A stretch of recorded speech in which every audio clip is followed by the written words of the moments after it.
I'm currently sitting on my porch watching a pair of endangered bumblebees enjoy my wildflowers, while my neighbor across the street looks like she's about to have a stroke.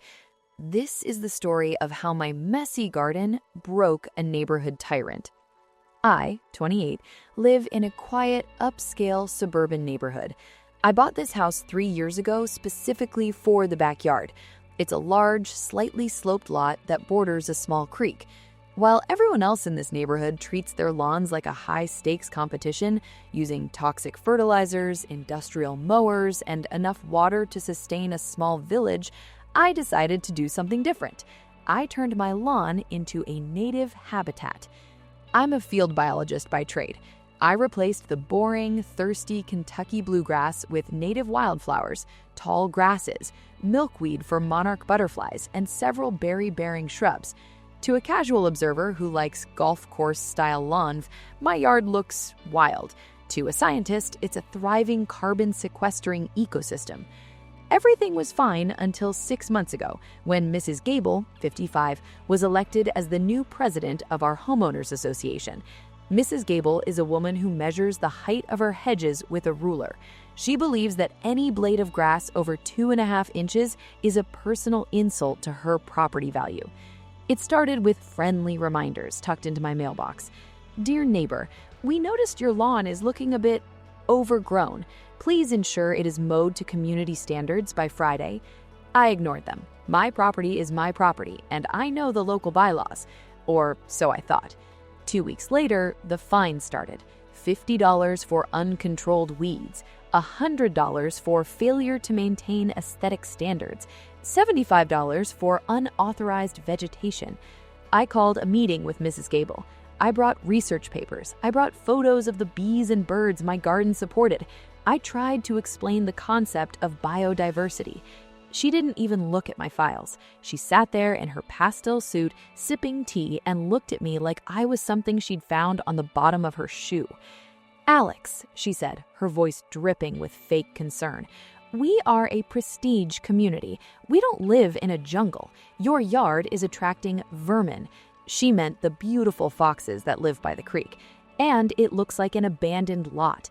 If you don't clear-cut that mess and install sod by the end of the month, the fines will double every day. And if you don't pay, we'll put a lien on your house. I felt the blood rushing to my face. Mrs. Gable, those aren't weeds. Those are native plants that have been here for thousands of years. Your lawn is a biological desert. My lawn is worth 5 points on the local real estate index, she snapped. Yours is a liability. You have 20 days. After that, we send in the professional mowers and bill you for the service. I walked out of that meeting shaking with rage. I realized that Mrs. Gable didn't care about the environment, the law, or common sense. She cared about power. She wanted a neighborhood of identical green squares, and she was willing to bankrupt me to get it. But she made one huge mistake.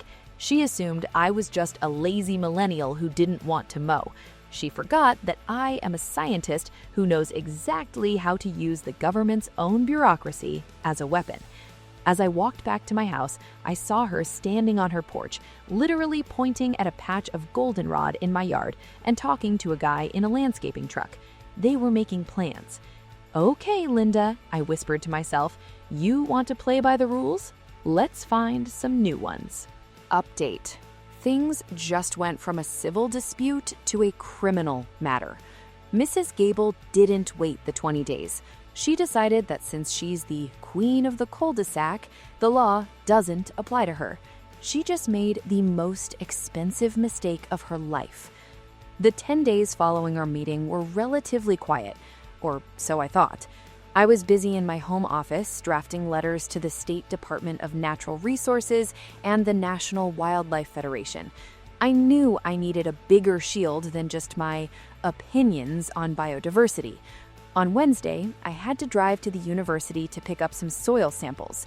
I was gone for exactly 4 hours. When I turned onto my street, the first thing I noticed wasn't the sight of my house, but the smell. If you're a gardener or a biologist, you know that smell.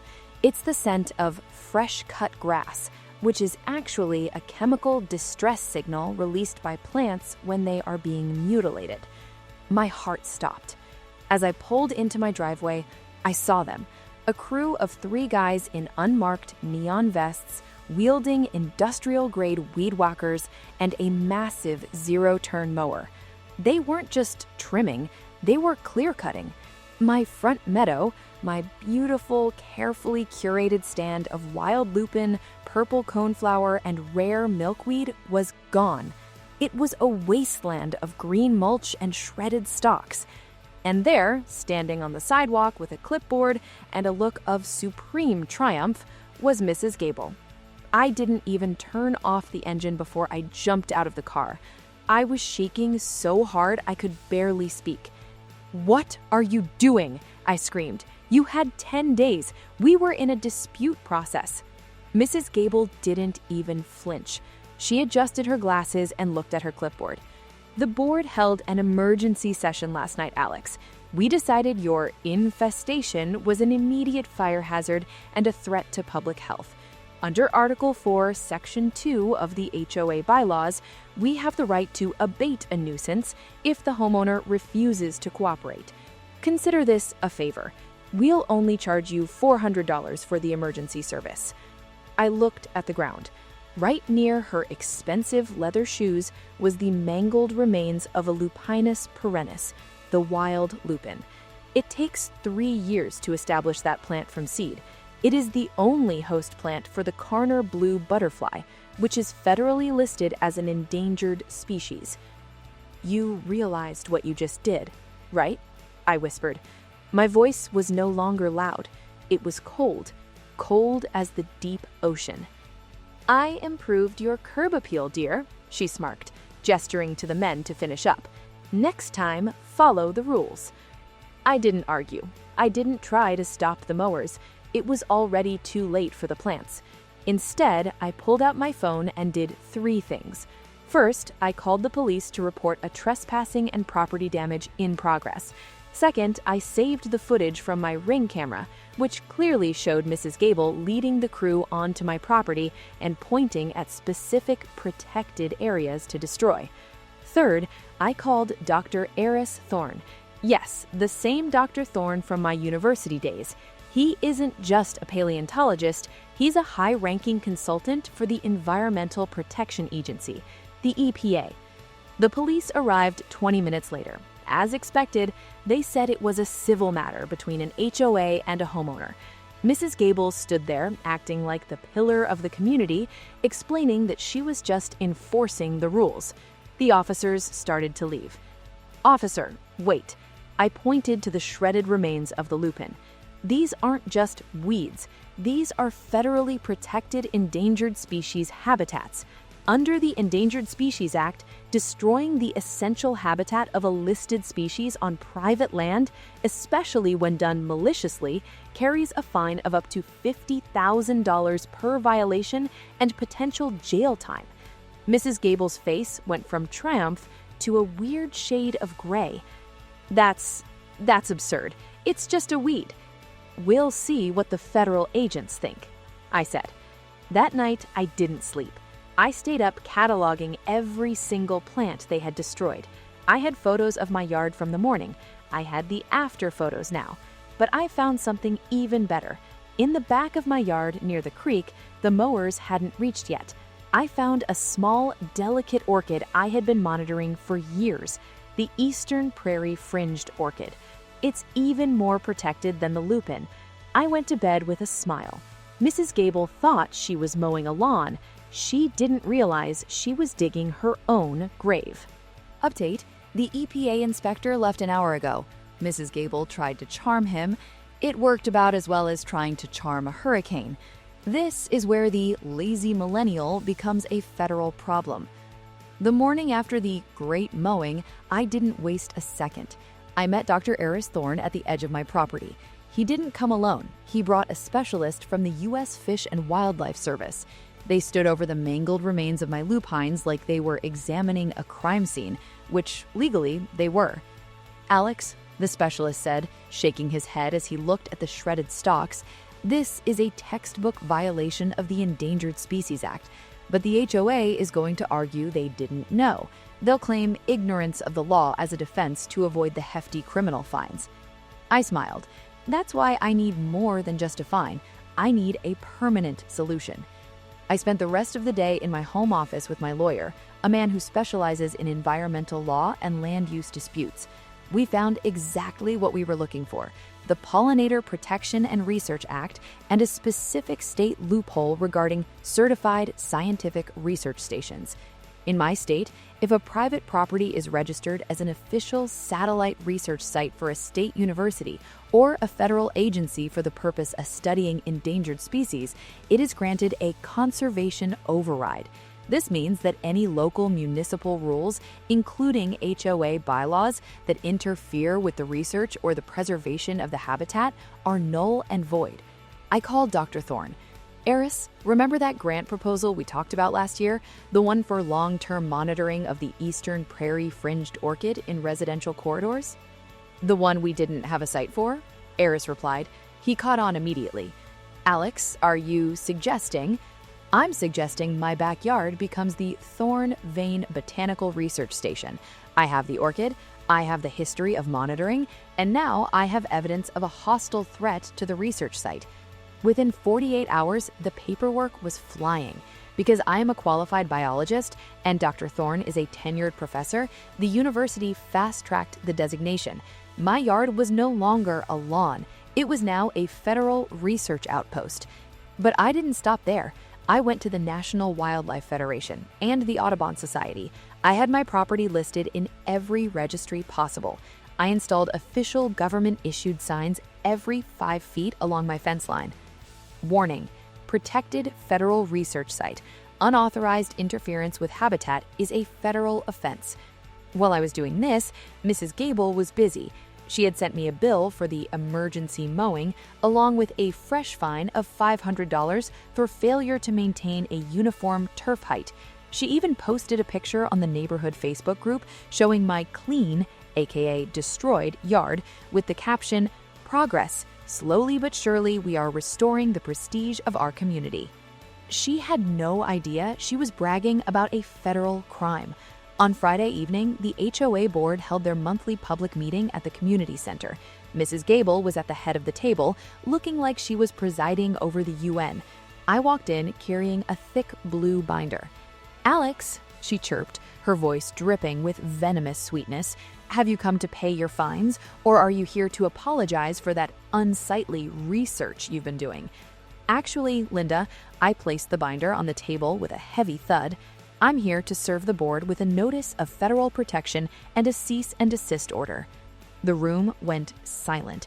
I opened the binder and started handing out copies of the university's research site designation, the EPA's preliminary investigation report, and the letter from the Fish and Wildlife Service.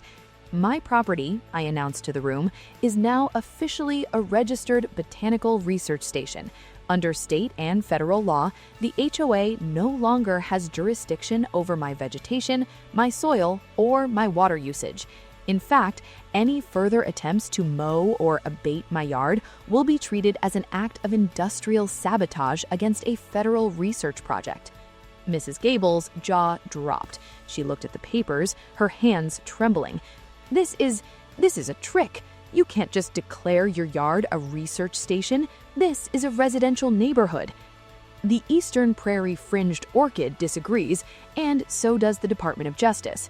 Oh, and by the way, that $400 bill you sent me for destroying my habitat, my lawyer has already filed a countersuit for $150,000 in ecological damages and emotional distress.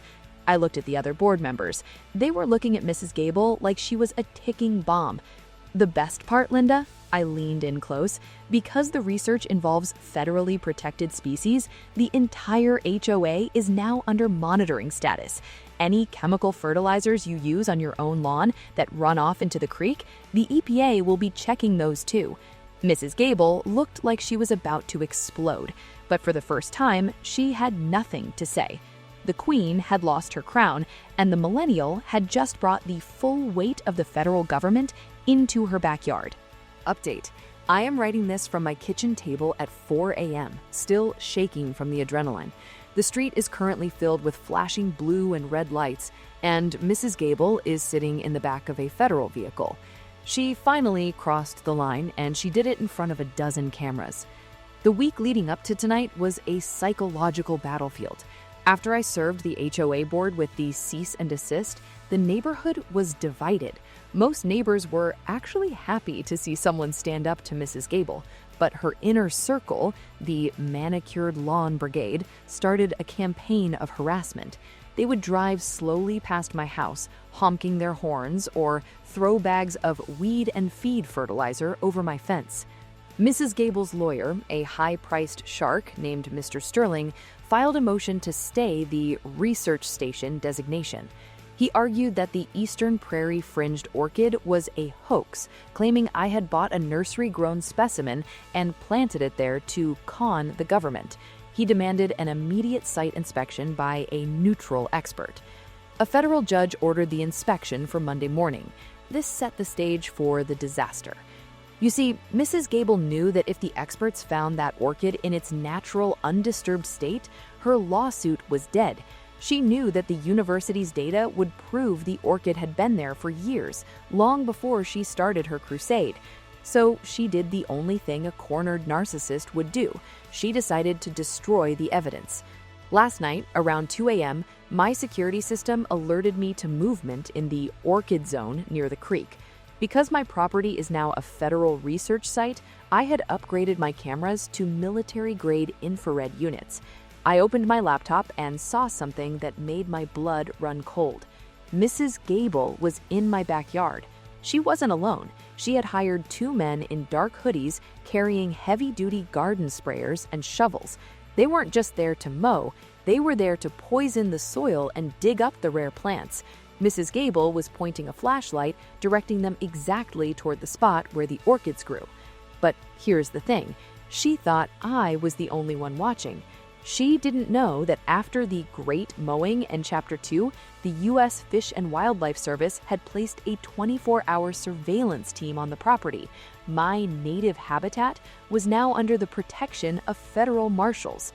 I stayed in my house, following the instructions the agents had given me earlier that week. I didn't go out to confront her. I just watched the screen. I saw her lean down, her face twisted in a look of pure, concentrated malice. She was literally pulling the delicate white flowers out of the ground with her bare hands, laughing as she did it. "Let's see you research a pile of dirt, you little brat," I heard her whisper through the high-gain microphone. That's when the floodlights hit. 4 massive beams of white light cut through the darkness from the tree line. "Federal marshals, stay where you are, hands in the air." Mrs. Gable screamed, a high-pitched, piercing sound that woke up half the neighborhood. She tried to run, tripping over her own shovel and landing face first in the mud she had so recently mocked. The 2 men she hired dropped their sprayers and hit the ground immediately. I walked onto my porch as the agents moved in. Mrs. Gable was being pulled up from the mud, her expensive silk pajamas stained gray, her hair a mess of twigs and silt. One of the marshals was holding a clear evidence bag containing the shredded remains of the Eastern Prairie Fringed Orchid she had just uprooted.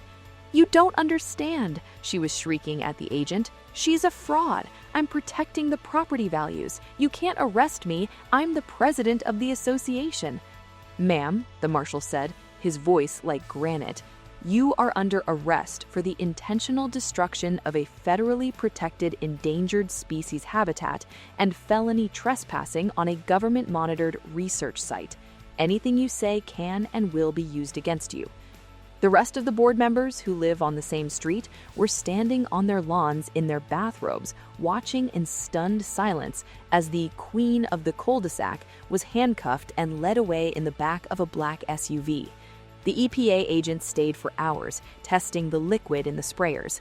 It was a high-concentration industrial herbicide designed to kill everything in the soil for 5 years. If they had finished, my research station would have been a wasteland. As the sun began to rise, Dr. Thorne arrived. He looked at the damage and then at me. "She didn't get them all, Alex. The main colony is still intact. But the fact that she did this, she's not just looking at a fine anymore, she's looking at federal prison time. I looked over at Mrs. Gable's house, the house with the perfect hedges and the perfect lawn. It looked cold and empty. Final update. It's been exactly 8 months since the midnight raid. I'm writing this while sitting on my back porch, watching a family of bluebirds nest in a box I installed near the creek. The air is thick with the scent of wild mint and bergamot, and for the first time in years, the only sound I hear is the wind in the tall grass, not the roar of a lawnmower. The aftermath of Mrs. Gable's arrest was like watching a house of cards fall in slow motion. The story didn't just stay local, it was picked up by national environmental outlets. The HOA president who tried to poison nature became a headline that she could never escape. Here is the breakdown of the fallout. The legal battle and the sentence. Mrs. Gable's trial lasted only 3 days. The evidence was too overwhelming. Between my high-res infrared footage, the testimony of the federal marshals, and the industrial herbicide found in her sprayers, there was no defense. The judge, an avid outdoorsman himself, was appalled. He sentenced her to 2 years of federal probation, 500 hours of community service, specifically with the state forestry department, which I find hilarious, and a personal fine of $25,000 for the destruction of the endangered orchids. But the real blow came from my civil lawsuit. My lawyer, using the EPA's ecological damage assessment, negotiated a settlement of $180,000. To pay it, along with her own legal fees and the fines from the Fish and Wildlife Service, Mrs. Gable had to sell her house. The fate of the Queen. The irony is almost too perfect. Mrs. Gable, a woman who spent her life enforcing prestige and curb appeal, had to sell her home in a hurry. Because the entire street was still under monitoring status by the EPA, property developers weren't interested. She ended up selling it at a loss to a young couple who, ironically, are active members of the local Rewilding movement. Last I heard, Mrs. Gable moved into a high-rise condo in the city, a place with no yard, no plants, and a very strict set of rules that she now has to follow instead of making. The Queen is now just another tenant in a concrete box. The HOA collapse. The HOA board didn't survive the scandal.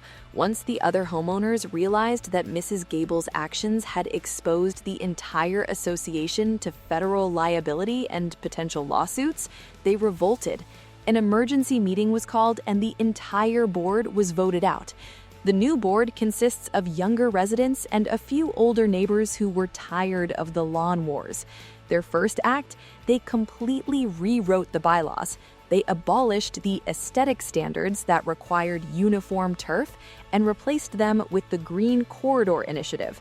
Now, residents are actually given tax credits and HOA fee discounts if they replace at least 30% of their lawn with native drought-resistant plants. The research station today. My yard is now the crown jewel of the neighborhood. The Thorn Vein Botanical Research Station received a major federal grant last month. We've successfully replanted the orchids, and because the soil is no longer being blasted with HOA-mandated chemicals, the population is thriving. But the most beautiful part isn't the science, it's the neighbors. Every Saturday, I see people walking past my house, not to sneer, but to take notes. 3 of my neighbors have already started their own native meadows. The biological desert is turning into a lush, vibrant highway for birds and butterflies. Even the manicured lawn brigade has traded their industrial fertilizers for compost. The silence of the neighborhood is different now. It's not the silence of a sterile museum, it's the quiet, humming vibration of a living world. Mrs. Gable wanted a neighborhood of identical green squares. She wanted control. She wanted to win. But in the end, the dandelions won. The orchids won. And me, I'm just the girl in the messy yard, finally enjoying the view.